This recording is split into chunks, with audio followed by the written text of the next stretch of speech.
पराशरं यद्भद्रं तन्न आशु।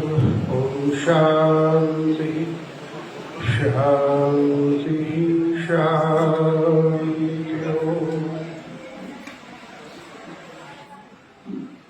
महाप्रभु के चरणों में विराजमान गुरु घर का आश्रम निबंध संत समाज, दूर दूर से आई गुरु महाराज की पहली संगत, एक बार पुष्पर के साथ जय घोष बोली जयकारा बोलो मेरे श्री गुरु महाराज की जय, साचे दरबार की जय, श्री नगली निवासी भगवान की जय, श्री परमहंस दयाल जी महाराज की जय, पूज्य स्वामी जी महाराज की जय।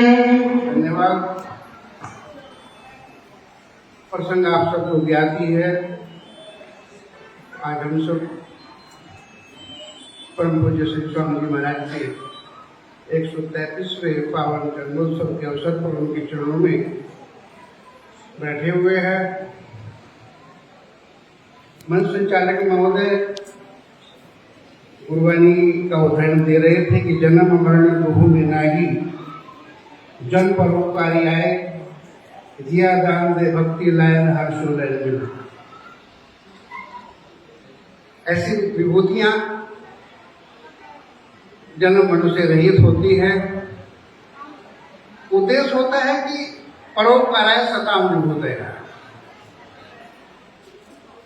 प्राय हम रोज आरती में भी गाते हैं, प्रातःकाल में भी, सायंकाल में भी, और मारत ही का अवतार जगत में श्री गुरु जी ने है बिना, हम जैसे भाग्य को ग्रह दर्शन देना। व्यवस्था बन जाती है उस परम सत्ता तक पहुंचने की। निजी बलबूते यदि हम ढूंढने निकले उन विभूतियों को, कदाचित पूरा जीवन ही समाप्त हो जाए और ऐसी हस्तियां हमें ना मिले। लेकिन वो ऐसा खेल खेलते हैं, ऐसी व्यवस्था देते हैं कि उन चरणों तक हम पहुंच ही जाते हैं।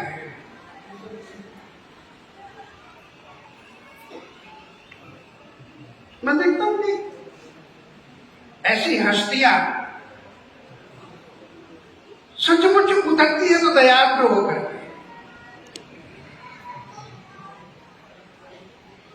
लेक्चर देने के लिए लेक्चरर आता है, प्रोफेसर आता है क्लास में, और वो धारा प्रवाह बोल कर 40 मिनट चला जाता है, सैलरी उसके अकाउंट में पहुंच जाती है। लेकिन जरा उस प्राइमरी के छात्र को देखिएगा और उस अध्यापक को देखिएगा। यदि उस बेचारे को हिंदी पढ़ानी हो रही होती है और अपनी समकक्ष बनाना होता है उस छात्र को, तो बता रहा होता है कि का से कबूतर, खा से खरगोश, गा से गधा। और समझ में नहीं भी आता तो उस किताब में फोटो और बना देते हैं प्रकाशक लोग कि गधे को देखते गा याद आ जाए। अब गधा बताना उसका उद्देश्य नहीं था। गधे तो तमाम सड़कों पे घूमते रहते, गधा थोड़ी बताना था।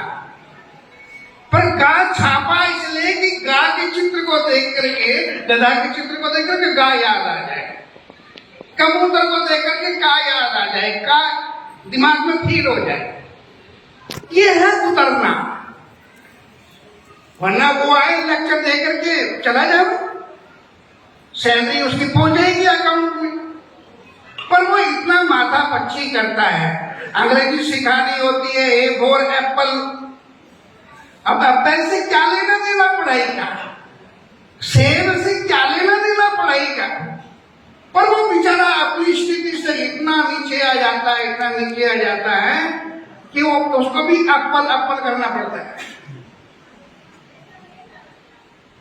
ये है उतरना। महापुरुष तो आध्यात्मिक ऊर्जा से संपन्न होते, लवरेज होते, लेकिन हम सबको अपने समकक्ष लाने के लिए उन्हें कितना उतरना पड़ता है। माँ छोटे बच्चे को चलाना सिखा रही होती तो चलाना तो होता सीधा, पर मां उल्टा चलती, उंगली पकड़ लेती, आजा आजा आजा आजा, खुद उल्टा चल रही होती। यदि बेटा भी उल्टा चलने लगे तो, क्योंकि नकल ही तो करनी है, पर उसे पता है कि मैं उल्टा चलूंगी तब ये सीधा चलेगा। यदि मां 20 की स्पीड से दौड़ लगा दे तो बच्चा क्या खाक चलेगा? बच्चे को सीधा चलाने के लिए मां को उल्टा चलना पड़ता है। यह है उतरना। कितना उतरा श्री नगरी निवासी भगवान की जैसी विभूतियों की शरण में जो महापुरुष रहे हों वो कैसे होंगे? दर्शनाथ, वचनाथ, स्पर्शात, जिनके अंदर संप्रेषण शक्ति इतनी जबरदस्त, अनेकों प्रसंग है श्री गुरु महाराज जी के जीवन चरित्र में, लेकिन वो भी पुत्रे, परम पूज्य श्री स्वामी जी महाराज भी पुत्रे।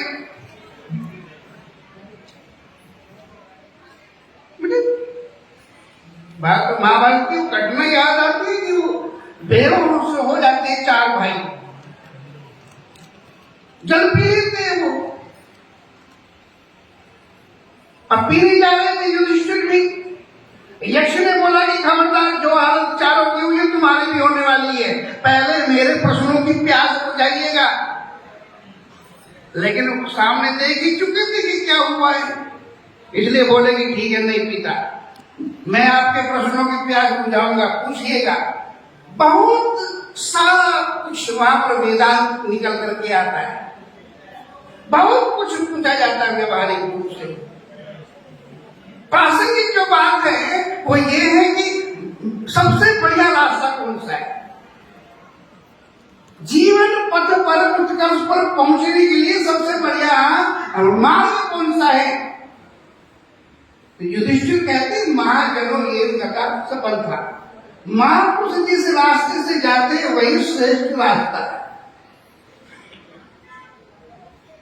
आज के दिन हैप्पी बर्थडे टू यू करो, केक खा पी करके चले जाओ, ये उद्देश्य नहीं है आज के दिन मनाने का।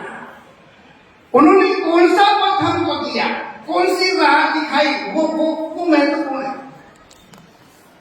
केक तो हमारे यहाँ रोज कटती, मूंगफली भी यहाँ पर ढेर सारे ट्रक के हिसाब से मूंगफली आती है, मूंगफली घर पर भी बहुत।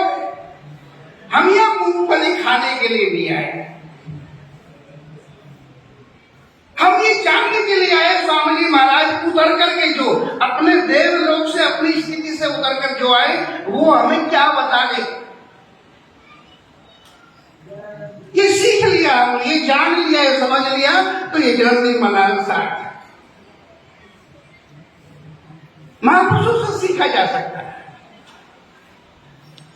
मुझे एक घटना याद आती है कि चकोड़ी में स्वामी आत्म विवेकानंद जी एक द्वितीय विभूति बनारस जो गढ़वा घाट है उसके जो संस्थापक थे स्वामी आत्म विवेकानंद जी महाराज, वृंदावस्था में आए थे। लखनऊ वाले स्वामी जोगयुक्तानंद जी महाराज थे, वो मामा लगते थे। वृंदावस्था में सन्यासी बने, चकोड़ी आश्रम, बृहद आश्रम, बहुत सारे सन्यासी। एक दिन मेरे परम पूज्य गुरुदेव श्री स्वामी अभेदानंद जी महाराज ने वो प्रसंग छेड़ दिया। किसी कारण से कोई ऐसी घटना घट गई थी, मैं उधर जाऊंगा, थोड़ा टाइम अधिक हो जाएगा। तो उन्होंने एक प्रमाण दिया मेरे को, कहा कि बेटा जी मैं स्टोर कीपर था चकोड़ी में, और मैं देखा करता था निश्चित तारीख को सब संत साबुन तेल लेने आते थे। अब वो तेल दिया जो जलाते थे मिट्टी का, आजकल दिवालियों में जलाते हैं ना, वो उतना ही था। मोमबत्ती लालटेन वगैरह सबके पास नहीं होती थी। ध्यान करने के लिए कोठरियां होती थी, तो उस कोठरी में लोग संत लोग जलाते थे। तो हम देखते थे शाम होते ही सब लोग ले आते अपना अपना वो दिया, हम तेल डालते थे, बत्ती जलाते, वो अपना रात को उजाला हो जाता, लाइट की व्यवस्था नहीं। लेकिन मैं देखता था, मेरे परम पूज्य गुरुदेव कहते कि मैं देखता था स्वामी आत्म विवेकानंद जी महाराज ना तो कभी साबुन लेने आते, और एक सोडा होता था गर्म पानी में डाल करके पका करके, वो कपड़े जो गंदे होते थे, ना वो सोडा लेने आते, ना तेल लेने आते, कुछ लेने आते ही नहीं। एक दिन मैंने कहा कि बाबा जी आप तेल लेने क्यों नहीं आते? कहा कि भजन ही तो करना है, आंख ही तो बंद कर लेनी है, तो दिया क्या करना, कोई पढ़ना थोड़ी है। मेरा बूढ़ा शरीर में इस उम्र में गुरु माया का तेल क्यों खर्च करूं? आंख तो बंद कर लेगी बैठ करके कोठरी में, क्यों क्या जरूरत मेरे को तेल की? गुरु माया जी का तेल इतना महंगा, मुझे जरूरत नहीं, मैं लेता ही नहीं, इसीलिए नहीं लेता है। सेवा तो कुछ करता नहीं, तेल क्यों खर्च करूं? कहा कि चलो वो माना, पर साबुन क्यों नहीं लेते? कपड़े नहीं धोते आप? कहते कपड़ा तो धोता हूं। कहा साबुन क्यों नहीं ले जाते? कभी नहीं ले गए, मेरे रजिस्टर में आपका नाम ही नहीं है। कहा कि ऐसा है महात्मा जी, वो जो महात्मा साबुन रगड़ते रगड़ते छोटा सा रह जाता ना घिसने में, क्या बात, तो एक तरफ फेंक देते हैं। मैं उन सबको बटोर लेता हूँ और पानी में गर्म कर लेता हूँ, उबाल लेता हूँ, कपड़े धुल जाते। मेरा बूढ़ा शरीर सेवा तन से कोई कर नहीं सकता, धन से कर नहीं सकता, मैं गुरु महाराज जी के साबुन बिना वजह क्यों खर्च करूं? स्वामी जी की आंखों में आंसू आ जाते हैं।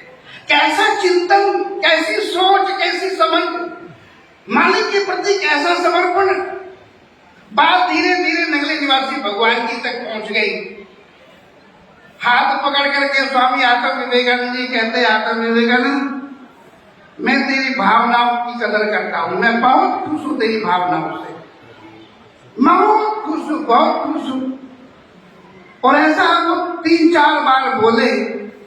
उधर स्वामी आत्म विवेकानंद जी महाराज की आंखों से भी अश्रुपात होने लगते कि महाराज जी मैंने ऐसा क्या कर दिया कि आप मेरे इस भाव पर नीच गए। कहा कि ये भाव कि मैं कुछ कर नहीं सकता तो मैं मालिक का खर्च क्यों करूं, मालिक का खर्च क्यों करूं?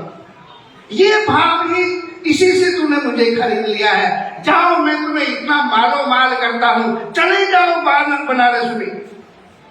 कहां चले जाऊं? कोई जगह नहीं बताई, बनारस चले जाओ। उसी समय स्वामी आत्म विवेकानंद जी ने झोला अपना कंधे पर रखा और निकल जाए बनारस साइड में। गरबा घाट में आकर के गंगा के किनारे बैठ गए कि मैं यहाँ भेज तो दिया हूं, पर यहाँ करूंगा क्या?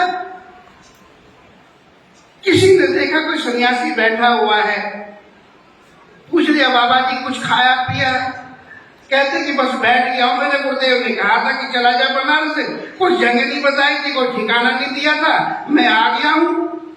उस किसान ने व्यवस्था की, जगह दे दी, झोपड़ी में बन गई और आज इतना बड़ा संस्थान है। बनारस जैसी जगह में कोई नहीं है पूरे काशी में, पूरे बनारस में जितना बड़ा संस्थान वो गरबा घाट है। केवल मालिक को रिझाया उसने। आज हम योगी मोदी से मिलने के लिए तरसते नहीं मिल पाते, लेकिन वो चल करके आते उनके दरवाजे पर। इतनी बड़ी हस्ती के मालिक बने, लेकिन कब? जब उन्होंने अपने प्रिय को, अपने इष्ट को रिझाया अपने भावों से। तो ये चीज हमें आज के दिन थोड़ी देखनी चाहिए। उन महापुरुषों ने अवतार लेकर के क्या किया, हमारे लिए कौन सी राह बनाई, क्या संदेश दिए, क्या उपदेश दिए। यदि हम ऐसा कर सके तो सही मायने में ये जन्मदिन मनाना, ये उनका प्रकाशोत्सव मनाना सार्थक हो जाएगा। यथार्थ में यही उनका जन्मोत्सव है। अधिक समय हो गया हो, क्षमा प्रार्थी मंच संचालक से। इन्हीं भाव पुष्पों के साथ में पूज्य स्वामी जी महाराज के चरणों में कोटि कोटि नमन करते हुए अपनी वाणी को विराम। बोले जयकारा बोलो मेरे श्री गुरु महाराज। हरिओम।